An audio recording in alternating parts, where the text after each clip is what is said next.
எல்லாரும் எதிர்பார்த்து காத்துட்டு இருந்த தன்னை தான் சௌந்தர்யாவை எப்படி இருந்தாலும் சண்முகம் ஏற்றுக்கிறணும் அப்படின்னு சொல்லி எதிர்பார்த்து காத்துட்டு இருந்தோம். அதுபடி சண்முகம் சௌந்தர்யாவோட சேர்ந்து வாழ்றதா ஒத்துக்கிட்டாரு. இருந்தாலும் சண்முகம் போட்ட ஒரு சில கண்டிஷன் ருக்மணி அம்மாவுக்கு தாங்க முடியாத அதிர்ச்சியாக இருந்தாலும் தன்னோட மகள் சந்தோஷமாக இருக்கணும் அப்படின்றதுக்காக சண்முகம் என்ன சொல்லியிருந்தாரு அப்படின்னு பார்த்தா, இனிமேல் சௌந்தர்யா கிட்ட யாரும் பேசக்கூடாது அப்படின்னு சொல்லிட்டு ஒரு நிபந்தனை விதிச்சிருந்தாரு.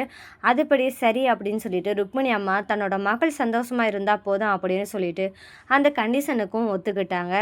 இந்த மாதிரி இவங்க பிரச்சனையெல்லாம் இப்போ தான் முடிஞ்சிருக்கு. இப்போ திரும்பவும் ஒரு பிரச்சனை, இனி வரப்போகிற பிரச்சனைக்கு முழு காரணமாக இருக்க போகிறது யாருன்னு உங்களுக்கு தெரிஞ்சால் மறக்காமல் கமெண்ட் பாக்ஸில் கமெண்ட்டில் சொல்லுங்க. ஏன்னா எனக்கு தெரிஞ்ச மாதிரி என்ன தோணுதுன்னா சத்ரியனா தான் இருக்கும் அப்படின்னு தான் தோணுது.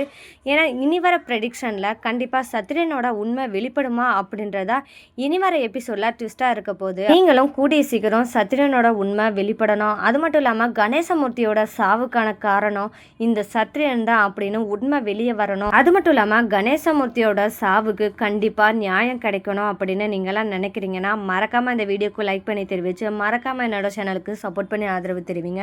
ஏன்னா இனி வர எபிசோட்ல தனத்துக்கு வர ஒவ்வொரு பிரச்சனைக்கும் காரணமா இருக்க போறது சத்ரியன் தான். இந்த பிரச்சனைக்கு யாரு காரணம் அப்படின்னு சொல்லிட்டு தேடி கண்டுபிடிக்கிற பொறுப்புல இருக்க போறது யாருன்னா கதிரேசன். எப்பவும் கூட துணையா இருக்கிற கதிரேசன் எப்படி தனத்தை இவ்வளவு தூரத்தை ஏமாத்த போச்சு அப்படின்னு சொல்லிட்டு நினைக்கிறாரு கதிரேசன். அது யாரா இருக்கும் அப்படின்னு சொல்லிட்டு கதிரேசனும் யோசிக்க ஆரம்பிக்கிறாரு. கதிரேசன் யோசிக்கிறது மட்டும் இல்லாம அது யாருன்னு தேட ஆரம்பிக்கிறாரு. இந்த தருணத்துல தான் கதிரேசனுக்கு சத்ரியனோட உண்மை வெளிப்படுமா அப்படின்றதா இனி வர எபிசோடில் அடுத்தடுத்த ட்விஸ்டாக இருக்க போது. அதெல்லாம் எப்படி நடக்க போகுது அப்படின்னு சொல்லிட்டு வாங்க ப்ரெடிக்ஷனாக பார்க்கலாம்.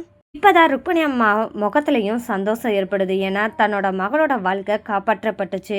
இப்போ தன்னோட மகளும் மருமகனும் நல்லபடியாக சந்தோஷமாக வாழ்ந்தா போதும் அப்படின்ற நினப்பில் ரொம்பவே ஹாப்பியாக இருக்காங்க நம்ம ருக்மணி அம்மா. இந்த மாதிரி இருக்கிற நேரத்தில் தான் ருக்மணி அம்மா தனத்துக்கிட்ட ஒன்று சொல்கிறாங்க. என்னன்னு பார்த்தா, வீட்டுக்கு ஏற்கனவே டியூ அமௌண்ட்டு கட்டணுமே தனம், அதுக்கு கட்டுறதுக்கான நேரமும் வந்துருச்சு, அதனால் கரெக்டாக கட்டிடுமா அப்படின்னு சொல்லிட்டு ஞாபகப்படுத்துகிறாங்க தனத்துக்கிட்ட.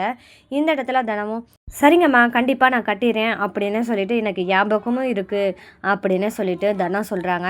இதுபடி அவங்க என்ன சொல்கிறாங்கன்னா, சரி ஆட்டோ ஓட்ட கிளம்புறேன் அப்படின்னு தனமும் கிளம்புறாங்க. இந்த சமயத்தில் தான் திடீர்னு ஒரு ஆட்டோ சவாரி வருது. சரி அப்படின்னு சொல்லிட்டு அந்த ஆட்டோ சவாரியை ஏற்றிக்கிட்டு தனம் கிளம்புறாங்க. நம்ம தனத்துக்கு இனி வரப்போகிற பிரச்சனைகளுக்கெல்லாம் காரணமாக ஆரம்ப புள்ளியாகவும் இருக்க போகிறது இவர் தான் அப்படின்றது தனத்துக்கு தெரியாது. இருந்தாலும் பரவாயில்ல அப்படின்ற ஒரு காரணத்துக்காக தான் ஆட்டோ சவாரியாக இவரை ஏற்றிக்கிட்டு போகிறாங்க. அப்போ இறக்கி விடுற சமயத்தில் தான் இவர் என்ன பண்ணிடுறாருன்னா, என்னோடய ஃபோன் தொலைஞ்சு போச்சுமா, உன்னோட ஃபோன் தெரியாமா, நான் ஃபோன் பண்ணி பார்த்துக்கிறேன் அப்படின்னு சொல்லிட்டு ஃபோன் பண்ணி பேசுகிறாரு. ஆனால் நம்ம தனம் கொஞ்சம் கூட சுதாரிக்கவே இல்லை. அந்த தருணத்தில் தான் ஒரு ஓடிபி சொல்லி அவங்க அந்த நம்பருக்கு ஃபோன் பண்ணும்போது சொல்லவும் இவரும் ஓடிபியை சொல்கிறாரு. ஓடிபி சொல்லவும் அக்சஸ் ஆகி அதில் 35,000 டெபிட் ஆயிடுது. இது தனத்துக்கு தெரியவே தெரியாது. ஆனால் அவர் பேசுகிற வரைக்கும் சிரிச்சுக்கிட்டே இருந்திருக்காங்க. அந்த நபரும் ஃபோன் கொடுத்ததுக்காக ரொம்ப நன்றிமா அப்படின்னு சொல்லிட்டு நல்லவர் மாதிரி பேசிட்டு போனதுமே நம்ம தனம் நம்பிடுறாங்க. நம்பிட்டு சரிங்க சார் நான் கிளம்புறேன் அப்படின்னு சொல்லிட்டு கிளம்பி போகிறாங்க. இந்த தருணத்தில் தான் ஒரு மெசேஜும் வருது. அப்போ தான் ஃபோனை பார்க்குறாங்க நம்ம தனம். அந்த தருணத்தில் தான் தனத்துக்கு ஒரு அதிர்ச்சி காத்துட்ருக்கு. என்னடா ஃபோனில் மெசேஜ் வருது அப்படின்னு சொல்லிட்டு ஃபோனை பார்க்குறாங்க. அப்போ தான் பார்க்கும்போது தான் தெரியுது தன்னோட அக்கௌண்ட்லேருந்து 35,000 டெபிட் ஆகிருக்கு அப்படின்னு சொல்லிட்டு ஷாக்காகிறாங்க. அது மட்டும் இல்லாமல் ரொம்பவே ஃபீல் பண்ணுறாங்க. எப்படி இந்த காசு போச்சு, அது மட்டும் இல்லாமல் இது நம்ம டியூ அமௌண்ட்டுக்காக வச்சுருந்த அமௌண்ட்டே, இப்போ அந்த 35,000 எப்படி போச்சு அப்படின்னு சொல்லிட்டு யோசிக்கிறாங்க. அந்த தருணத்தில் தனத்துக்கு இவர் தான் பேசி ஓடிபி எல்லாம் சொன்னாரே, இதனால தானோ அப்படின்னு சொல்லி யோசிக்கிறாங்க. அப்போ தான் தனம் என்ன பண்ணுறாங்கன்னா, கதிரேசனுக்கு உடனே கால் பண்ணுறாங்க. கால் பண்ணி இந்த மாதிரி 35,000 என்னோட அக்கௌண்ட்லேருந்து டெபிட் ஆகிருக்கு, இது எப்படின்னு தெரியல, யாருன்னு தெரியல அப்படின்னு சொல்லிட்டு பேசிகிட்டு இருக்கும்போது தான் தனத்துக்கு ஞாபகம் வருது. நம்ம ஆட்டோவில் சவாரின்னு சொல்லி ஏறி வந்தவர் தானே ஓடிபி சொன்னார் அப்படின்னு சொல்லிட்டு யோசிக்கிறாங்க தனம். அப்போ தான் நேரடியாக டைரெக்டாக வந்து தனத்துக்கிட்ட பேசுகிறாரு கதிரேசன். எப்படிங்க உங்கள் அக்கௌண்ட்லேருந்து காசு போச்சு அப்படின்னு சொல்லி கேட்கும்போது தான் அப்போ தான் விலாவரியாக சொல்கிறாங்க நம்ம தனம் கதிரேசன் கிட்ட.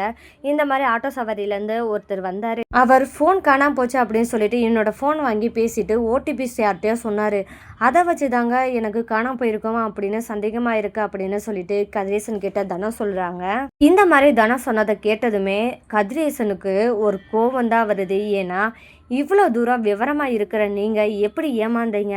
ஒருத்தர் உங்கள் முன்னாடியே ஓடிபி சொல்லியிருக்கான், நீங்கள் அதை கவனிக்காமையே இருந்திருக்கீங்க. இப்போ 35,000 காணாமல் போயிருக்கு அப்படின்னு சொன்னால் நீங்கள் கொஞ்சம் எச்சரிக்கையாக இருந்திருக்கக்கூடாதா? இப்படி தாங்க எல்லாருமே இருக்காங்க, நீங்கள் தாங்க பார்த்து இருந்திருக்கணும் அப்படின்னு சொல்லிட்டு சொல்கிறாரு கதிரேசன். இந்த தருணத்தில் தான் நம்ம தனம் என்ன சொல்கிறாங்கன்னா, இங்கே பாருங்கள் கதிர், நான் தெரியாமல் பண்ணிட்டேன். அது மட்டும் இல்லாமல் இந்த 35,000 அமௌண்ட் வந்து நம்ம வீட்டு டியூ கண்டி கட்டுறதுக்காக வச்சுருந்தது. இந்த அமௌண்ட்டு இப்போ கட்டலைன்னா கண்டிப்பாக பிரச்சனை ஆயிரும் கதிர் அப்படின்னு சொல்லிட்டு நம்ம தனம் ரொம்பவே அழுது புலம்புறாங்க. அப்போது கதிரேசனுக்கு தன்னோட தனம் வந்து அழுது கஷ்டப்படுறாங்களே அப்படின்னு சொல்லிட்டு எப்படி இருந்தாவது இந்த பணத்தை நம்ம கண்டுபிடிச்சே ஆகணும் அப்படின்னு சொல்லி அப்போ தான் கதிரேசன் தனத்துக்கிட்ட நீங்கள் அவரை எங்கே இறக்கி விட்டீங்க தனம் அப்படின்னு சொல்லிட்டு கதிர் கேட்குறாங்க. அப்போ கேட்டதுமே தனம் இங்கே தான் இறக்கி விட்டேன் அப்படின்னு சொல்கிறாங்க. அப்போ நீங்கள் அவங்கள இறக்கி விட்டு எவ்வளோ நேரம் ஆகுதா அப்படின்னு சொல்லும்போது இப்போ தான் 5 நிமிஷம் தான் ஆயிருக்கும் அப்படின்னு சொல்லிட்டு தனம் சொல்கிறாங்க. அப்போ ஒன்றும் பிரச்சனை இல்லைங்க, இப்போ எங்கே இருக்காங்க இறக்கி விட்டீங்களோ அந்த இடத்துல போய் பார்த்தா கண்டிப்பாக அவர் ரொம்ப தூரம் போயிருக்க வாய்ப்பில்லை, கண்டிப்பாக அவரை பிடிச்சிடலாம் அப்படின்னு சொல்லிட்டு தினமும் கதிரேசனும் கிளம்பி போக போகிறாங்க. அங்கே போனால் அங்கே அவர் என்ன செஞ்சுட்டு இருப்பாருன்னு பார்த்தா தனியாக நடந்து போய்கிட்டு இருப்பார். அப்போ தான் தனம் இவர் தான் அவர் அப்படின்னு சொல்லிட்டு கை நீட்டி காமிக்க போகிறாங்க கதிரேசன் கிட்ட. அப்போ கதிரேசன் என்ன பண்ண போகிறாரு அப்படின்னு பார்த்தா அந்த வயசானவரை துரத்தி பிடிக்கணும் அப்படின்னு சொல்லிட்டு கிளம்பி போக போகிறாரு. அந்த தருணத்தில் தான் கதிரேசன் அவரை பிடிச்சி சட்டையை பிடிச்சி கேள்வி கேட்குறாரு. ஏய், உனக்கெல்லாம் என்ன தைரியம் இருந்தால் நீ என்னோட மனைவி கிட்ட ஃபோனை வாங்கி பேசினது மட்டும் இல்லாமல் அவகிட்ட இருந்து காசையும் பறிக்கிற மாதிரி செஞ்சுருக்க, எவ்வளோ தைரியம் இருக்குது, இந்த மாதிரிலாம் எப்படிடா திடீறீங்க அப்படின்னு சொல்லிட்டு கதிரேசன் கோவப்பட்டு அவர் சட்டையை பிடிச்சி கேள்வி கேட்குறாரு. உண்மையை சொல்லு, யார் இந்த வேலையை உன்னை பண்ண சொன்னால், யாருக்கு இப்படி நீ ஹெல்ப் பண்ணுற அப்படின்னு உண்மையை சொல்லு அப்படின்னு சொல்லிட்டு கதிரேசன் சட்டையை பிடிச்சி கேள்வி கேட்கவும், அதெல்லாம் எனக்கு தெரியாது, என்னை செய்ய சொன்னாங்க நான் செஞ்சேன் அப்படின்னு மட்டும்தான் சொல்கிறாரு. அது யாருன்னு உண்மையை சொல்கிறியா இல்லை போலீஸ் ஸ்டேஷனுக்கு வரையா அப்படின்னு சொல்லிட்டு நம்ம கதிர் கேட்குறாரு. அந்த இடத்துல தான் போலீஸ்லாம் வேணாம் தம்பி, நான் ஒரு சுச்சுவேஷனால் இந்த வேலைக்கு வந்துட்டேன், என்னை விட்டுருங்க தம்பி அப்படின்னு சொல்லிட்டு கெஞ்சி கதறாரு. இந்த தருணத்தில் அப்படிலாம் உன்னை விட முடியாது, உன்னை யார் வழிகாட்டி இவ்வளோ தூரம் பண்ண வச்சான்னு நீ சொல்லு அப்படின்னு சொல்லி கேட்குறாங்க கதிரேசன். இந்த இடத்துல தான் அவர், இல்லைப்பா எனக்கு ஒருத்தர் சொன்னாங்க அதனால தான் இப்படி பண்ணேன் அப்படி சொல்ல, அவர் யாருன்னு சொல்லிட்டு நீ சொல்லு அப்படின்னு சொல்ல, எனக்கு அவர் பேரெல்லாம் தெரியாது, ஒரு தடவை நான் பார்த்துருக்கேன் அப்படின்ற மாதிரி சொல்கிறாரு. சரி, ஒன்றும் பிரச்சனை இல்லை, உன்னை நான் விட்டுறேன், அவனுக்கு வழிகாட்டினவங்கள நீ காட்டி கொடுக்கணும், அதை செஞ்சால் உன்னை விட்டுறேன் அப்படின்னு சொல்கிறாரு கதிரேசன். சரிங்க அப்படின்னு சொல்லிட்டு அவர் என்ன செய்கிறாரு, ஃபோன் எடுத்து கால் பண்ணுறாரு ஒருத்தருக்கு. அது யாருன்னு பார்த்தா இவரை இந்த வேலைக்கு ஈடுபடுத்தினவர் வழிகாட்டினவர் அப்படின்னே சொல்லலாம். அது யாருன்னு பார்த்தா சத்ரியனாக தான் இருக்க போகிறாரு. அந்த சத்ரியன் என்ன பண்ணுறாருன்னா ஃபோன் எடுக்கிறாரு. அப்போ தான் இந்த மாதிரி உங்களை நான் நேரில் பார்க்கணும், எனக்கு ஒரு அமௌண்ட்டு தேவைப்படுது அப்படின்னு சொல்லி கேட்குறாரு. அந்த தருணத்தில் தான் இவரை மீட் பண்ணுறதுக்காக சத்ரியன் இந்த இடத்துக்கு வாங்க, நான் காசு தந்துடுறேன் அப்படின்னு சொல்கிறாரு. சரின்னு கிளம்பி சத்ரியனும் போகிறாங்க. அவரும் சேர்ந்து 2 பேரும் மீட் பண்ணுற சமயத்தில் நம்ம கதிரேசன் பிடிச்சிருவாரா சத்ரியனை அப்படின்றதாங்க இனி வர எபிசோடில் ட்விஸ்ட்டாக இருக்க போது. இந்த மாதிரியான சுவாரஸ்யமான நிகழ்வுலாம் நீங்கள் தெரிஞ்சுக்கணுன்னா மறக்காமல் என்னோட சேனலை சப்போர்ட் பண்ணி ஆதரவு தெரிவிங்க. மீண்டும் சந்திப்போம்.